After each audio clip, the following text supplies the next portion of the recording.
भारतीय तत्त्वज्ञान ही या सकल विश्वातील अतिप्राचीन तत्त्वज्ञान आहे.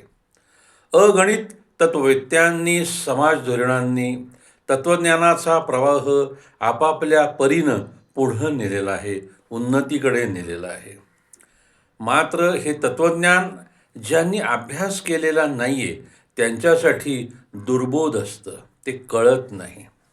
मग यासाठी या समाजधोरणांनी सोप्या भाषेमधील गोष्टींची, कथांची, कहाण्यांची, पुराणांची निर्मिती केली आणि मग समाजाला ते कळायला लागलं.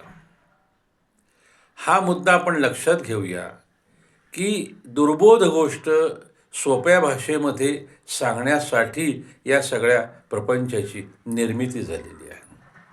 मग आपण पुराण वाचताना, कथा वाचताना त्यातला शब्दार्थ काही काळ बाजूला ठेवून त्यामध्ये भावार्थ काय लपलेला आहे, दोन ओळींमध्ये अर्थ काय भरलेला आहे, ज्याच्याकडे आपलं लक्ष नसतं, हे समजून घ्यावं.